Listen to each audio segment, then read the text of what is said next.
Assalamualaikum warahmatullahi wabarakatuh. Waalaikumsalam warahmatullahi wabarakatuh. Bagaimana kabar kalian pada hari ini? Alhamdulillah, Allahu Akbar, luar biasa. Alhamdulillah ya, pada pembelajaran kali ini kita semua bisa bertatap muka kembali dalam mata pelajaran geografi. Baik, sebelum memulai pembelajaran pada hari ini, alangkah baiknya kita berdoa dalam hati masing-masing dimulai. Berdoa selesai. Nah, sebelum memasuki pembelajaran pada hari ini, Ibu akan mengabsen terlebih dahulu. Apakah ada yang tidak hadir? Hadir semua. Alhamdulillah, kalau hadir semuanya, berarti kelas ini kompak ya. Iya. Nah, ada yang masih ingat materi pada minggu lalu? Saya Materi apa? penyebaran flora dan fauna di Indonesia. Betul sekali ya. Jadi, pada minggu kemarin, Ibu itu menjelaskan mengenai persebaran flora dan fauna.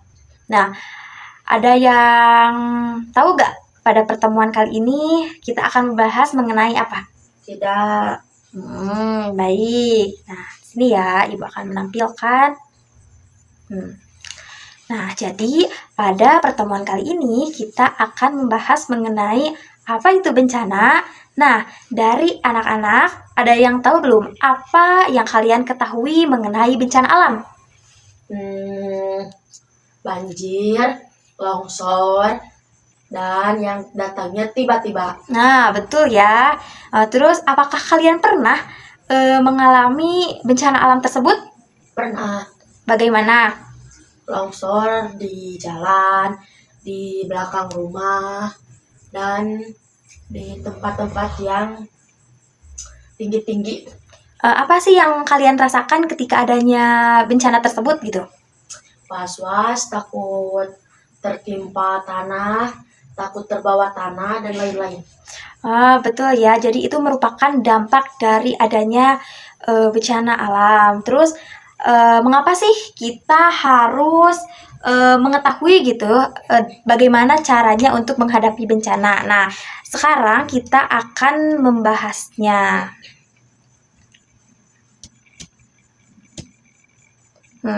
Jadi pada pembelajaran kali ini kita itu akan membahas mengenai bencana alam, persiapan dan pencegahan bencana alam.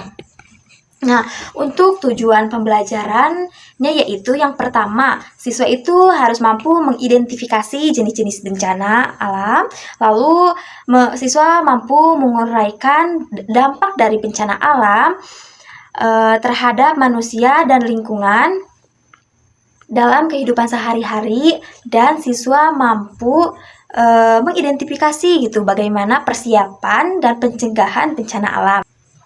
Bencana alam merupakan peristiwa yang terjadi akibat fenomena alam yang dapat menyebabkan kerusakan lingkungan, kerugian harta benda, serta korban jiwa. Nah, bencana ini biasanya tidak dapat dikendalikan oleh manusia dan seringkali terjadi secara tiba-tiba. Betul kan? Apakah bencana alam itu terjadi secara tiba-tiba?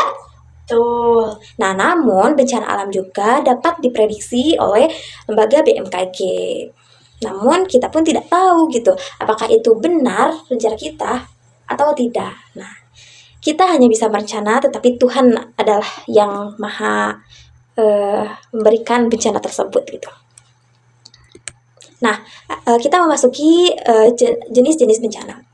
Nah, betul ya yang dikatakan pas tadi awal itu, bahwa tadi itu ada bencana banjir, longsor. Nah, kita bahas satu persatu. Yang pertama ada gempa bumi. Nah, gempa bumi merupakan getaran di permukaan bumi akibat pergerakan lempeng tektonik. Jadi, kenapa gitu ya gempa bumi itu selalu bergetar? Karena adanya pergerakan lempeng tektonik. Yang kedua, yaitu tanah longsor. Nah, tadi yang disebutkan oleh Gea bahwasannya di sini ada tanah longsor. Nah, tanah longsor merupakan pergerakan tanah, batu, dan material lain yang menurun akibat terjadinya hujan yang deras. Nah, seperti contohnya di Taraju tadi yang dikatakan oleh Gia bahwasannya di tempat tinggal saya itu terdapat longsor Ibu. Lalu juga Karena itu kenapa? Karena tadi adanya hujan deras yang terus-menerus yang mengakibatkan tanah itu terkikis dan mengakibatkan longsor. Lalu yang ketiga adanya banjir. Nah, banjir merupakan luapan air yang merendam suatu wilayah akibat hujan deras. Nah, kalau ini adanya volume air yang meningkat ya. Beda sama tadi longsor. Yang keempat yaitu gunung meletus. Nah, gunung meletus yaitu keluarnya magma, gas, dan material lainnya dari dalam bumi. Nah, di Tasikmalaya juga ya, bahwasannya pernah gitu mengalami adanya gunung meletus yaitu di Gunung Galunggung, tepatnya pada tahun 1982. Apakah kalian sudah lahir? Belum. Nah, karena kalian itu merupakan angkatan 2006. Salah, 2009 ya? Iya. Maafkan Ibu ya, Ibu lupa. Ya, gak apa-apa. Yang selanjutnya yaitu jenis bencana alam ada angin topan. Nah, angin topan ini merupakan angin yang bergerak dan berputar sehingga menjadi kencang. Angin topan juga terjadi karena adanya udara yang panas dan udara dingin bertemu, lalu membentuklah pusaran. Nah, itulah yang menyebabkan adanya angin topan. Apakah di daerah Tasik pernah adanya angin topan? Pernah. Nah, betul ya, bahwasanya pada saat itu di Tasik itu pernah adanya angin topan yang mengakibatkan benda-benda di sekitarnya itu mengapung dan seperti debu, sampah karena adanya angin yang sangat kencang gitu. Selanjutnya yaitu kebakaran hutan. Nah, kebakaran hutan itu bisa terjadi ya karena adanya musim kemarau yang sangat panjang, lalu sembaran petir, cuaca yang sangat panas, atau ulah manusia yang menyalakan api sembarangan di hutan. Apakah kalian tahu apa saja yang menjadi salah satu faktor yang disebabkan oleh manusia? Tidak. Nah, salah satunya yaitu kita membuang puntung rokok sembarangan. Lalu pada saat itu kita sedang berada di musim yang ekstrim yaitu kering gitu ya. Kemarau, musim kemarau. Nah, itu bisa menjadi faktor penyebab adanya kebakaran hutan. Ataupun kita membakar hutan seperti membakar sampah. Nah, lalu kita tidak memadamkan. Nah, itu bisa menjadi salah satu faktor penyebab adanya kebakaran hutan. Lalu ada juga kekeringan. Nah, kalau kekeringan ini yaitu suatu kelangkaan pada air dari sumber hujan pada periode tertentu. Nah, satu atau lebih rata-rata penghujannya yang menyebabkan kekurangan di berbagai kegiatan lingkungan. Pada masyarakat tertentu disebut kekeringan. Nah, kekeringan itu merupakan sesuatu adanya kelangkaan air ya. Selanjutnya yaitu ada bencana tsunami. Nah, tsunami merupakan gelombang laut yang sangat besar, tinggi, dan kuat yang terjadi akibat adanya gempa bumi di dasar laut, letusan gunung berapi bawah laut, dan longsor di bawah laut. Apakah di Indonesia pernah mengalami tsunami? Pernah. Pada tahun berapa? Tidak tahu. Nah, tepatnya itu di Aceh ya anak-anak, tepatnya Ya. pada 2004. Ya. Nah, selanjutnya dampak dari bencana alam. Yang pertama adanya angin topan. Nah, dampaknya itu kekurangan air bersih untuk kebutuhan sehari-hari, terus gagal panen karena tanaman menjadi layu, mati. Terus juga ada kerusakan ekosistem seperti sungai, danau yang mengering hingga hewan pun kehilangan habitatnya. Untuk dampak kekeringan, yang pertama kekurangan air bersih untuk kehidupan sehari-hari, lalu gagalnya panen, terus kerusakan ekosistem ya, bahwa kita bayangkan saja apabila kita tidak ada air, maka kehidupan di muka bumi ini tidak akan lancar. Mau BAB susah, mau mandi susah, mau minum aja seret. Nah, gimana kita kalau hidup tanpa air? Gak kebayang bukan? Iya. Nah, adapun dampak dari kebakaran hutan, yang pertama rusaknya ekosistem di hutan. Terus yang kedua, hewan di hutan kehilangan tempat tinggal. Dan yang ketiga, udara menjadi tercemar karena adanya asap kebakaran. Apakah kita pernah merasakan kebakaran hutan? Pernah. Itu bagaimana rasanya? Sesak bukan? Ya. Nah, betul ya. Terus dampak dari tsunami. Nah, yang pertama adanya kerusakan bangunan, rumah di daerah sekitar yang dilalui oleh air tsunami. Terus juga mengakibatkan korban jiwa dan luka-luka, dan ada mengakibatkan gagal panen karena genangan air dan pencemaran air asin pada tanah. Jadi kehilangan air bersih. Adapun dampak dari gempa bumi. Nah, dampaknya itu yang pertama munculnya rekahan, patahan, longsoran, dan luncurnya tanah. meluncurnya tanah gitu ya. Terus air bawah tanah dapat mengalami perubahan disebabkan oleh sesar atau guncangan gempa bumi tersebut dan mengakibatkan kerusakan bangunan seperti rumah, jalan, dan gedung. Pasti ya, apabila terjadi gempa bumi, maka bangunan-bangunan itu pasti akan mengalami keretakan, betul kan? Betul. Nah, ada pun dampak dari tanah longsor. Yang pertama, harga tanah menjadi menurun, terus infrastruktur di lokasi longsor menjadi rusak, transportasi terputus, dan perekonomian pun tersendat. Pernahkah kita menemukan jalan yang longsor itu menjadi hambatan untuk kita berlalu lintas? Pernah. Dan itu sangat merugikan, bukan? Iya. Nah, ada pun dampak dari banjir. Yang pertama, kerusakan jalan raya, bangunan, jembatan, terus juga prasarana yang lain itu terganggu karena terendam. Terus adanya bidang pertanian yang mengalami kerugian total karena ya gagal panen kalau banjir. Terus yang ketiga, terjadinya masalah kesehatan akibat air kotor tersebut seperti gatal-gatal dan yang lainnya. Adapun dampak dari gunung meletus salah satunya yaitu tercemarnya udara diakibatkan oleh abu vulkanik. Nah, kita perlu mengetahui mengapa sih kita harus bersiap? Ada yang tahu?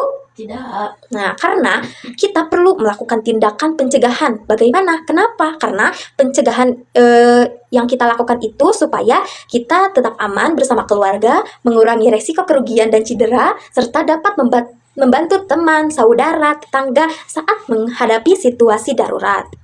Lalu, yang pertama nih, ada langkah-langkah persiapannya, yaitu mempelajari tanda-tanda bencana alam. Bagaimana sih caranya kita tahu bahwa bencana alam itu akan terjadi? Nah, contohnya, ketika akan terjadinya tsunami itu biasanya terdapat tanda-tanda seperti ikan di tepi pesisir itu selalu naik ke atas gitu, terus juga hewan-hewan itu selalu seperti berisik gitu, menandakan bahwasannya hewan itu seakan-akan memberi kode gitu kepada kita bahwasannya akan terjadinya bencana alam. Itu salah satunya ya. Terus juga mengetahui rute evakuasi di sekolah dan rumah. Nah, kalian juga tahu ya bahwasannya di sekolah itu terdapat rute jalur evakuasi?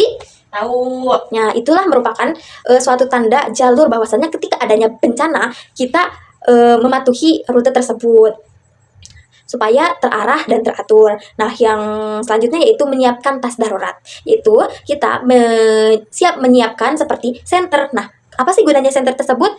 Gunanya senter yaitu cahaya kan. Kita bisa memberikan simbol kepada orang lain bahwasannya kita itu terjebak gitu di bencana alam. Terus juga kita harus menyiapkan air minum. Nah, kenapa? Karena air minum itu merupakan kebutuhan yang sangat pokok gitu. Terus juga ada makanan ringan dan P3K. Lalu apa sih yang harus dilakukan gitu saat terjadinya bencana alam? Nah, ada yang tahu? Tidak. Nah, kita itu harus melakukan tahapan ini berfokus pada respon terhadap bencana yang terjadi. Tujuannya yaitu dampak terjadinya adanya bencana gitu untuk melindungi sesama korban seperti evakuasi dan penyelamatan. Nah, evakuasi ini perlu kita lakukan, tetapi sebelum kepada orang lain, kita harus selamatkan diri kita sendiri. Apabila kita telah selamat, kita baru bisa membantu orang lain dengan cara penyediaan bantuan darurat. Bagaimana sih caranya? Kita bisa menelpon tim damkar, terus BPBD. Bagaimana sih caranya? Kalau BPBD itu tinggal hubungi 112, kalau damkar itu 113. Nah, biasanya kode tersebut menjadi kita bisa menghubungi lembaga tersebut, lalu koordinasi respon. Nah, apabila kita telah menelpon darurat, kita berkoordinasi di mana saja yang kita temui korban yang lain supaya kita dapat membantu korban dari bencana tersebut.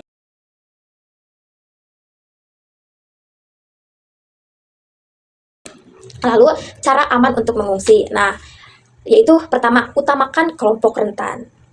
Apabila kita telah selamatkan diri, lalu kita membantu kelompok rentan seperti usia lanjut, terus juga ibu hamil, orang sakit seperti orang yang stroke gitu yang memang membutuhkan pertolongan kita. Terus juga kita harus bisa berusaha untuk tetap tenang dan tidak panik. Terus gunakan perlengkapan darurat. Seperti yang tadi ya yang telah kita bahas bahwasannya kita bisa memakai perlengkapan darurat sesuai dengan bencananya. Terus juga kita harus ikuti arahan dan informasi resmi dengan kita mengikuti media sosial dari akun BPBD gitu.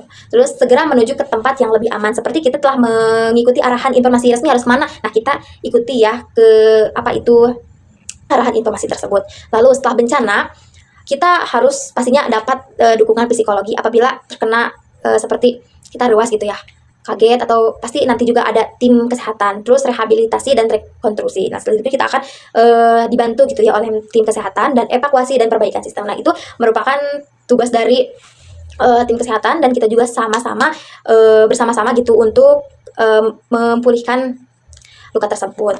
Nah, di sini juga ada peran keluarga dan sekolah. Nah, untuk peran keluarga kita bisa menyiapkan rencana darurat di rumah, seperti kita menyediakan bel darurat, terus juga kita menyiapkan alat-alat P3K, terus kita pun harus menyiapkan jalur evakuasi. Terus peran sekolah. Nah, sekolah mengadakan simulasi evakuasi secara rutin. Nah, nah kita sekarang akan membahasnya. Nah, sebelum kepada evakuasi tersebut, Ibu di sini ada games. Nah, di sini kalian bisa mengisi ya, bahwasannya ada teka-teki silang. Di sini Ibu akan memperagakan bagaimana mitigasi bencana gempa bumi. Jadi pastikan di sekolah itu kita membawa ransel ya. Nah, apabila terjadi gempa bumi, nah kita itu bawa ransel kita, lalu kita itu harus melindungi kepala.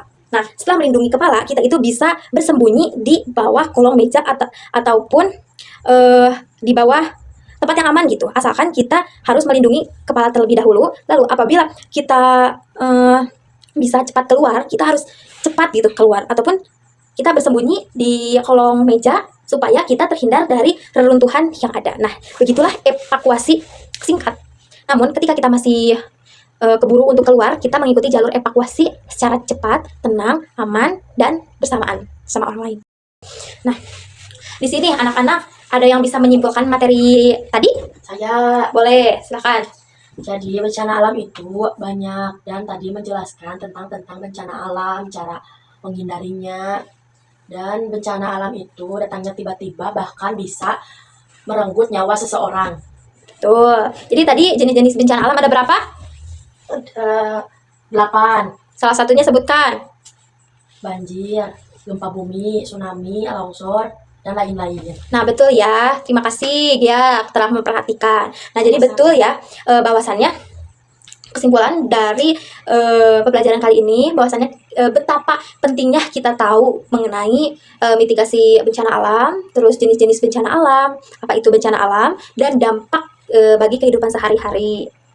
Jadi bencana alam itu merupakan peristiwa yang terjadi akibat fenomena alam yang dapat menyebabkan kerugian, kerusakan lingkungan, serta korban jiwa. Bencana alam ini datang secara tiba-tiba dan tidak bisa dikendalikan oleh manusia. Mungkin pembelajaran pada pertemuan kali ini cukup sekian. Mohon maaf apabila ada kesalahan. Semoga ilmu yang Ibu sampaikan dapat mudah dipahami dan diterapkan di dalam kehidupan sehari-hari. Wassalamualaikum warahmatullahi wabarakatuh. Kita tepuk tangan untuk semuanya.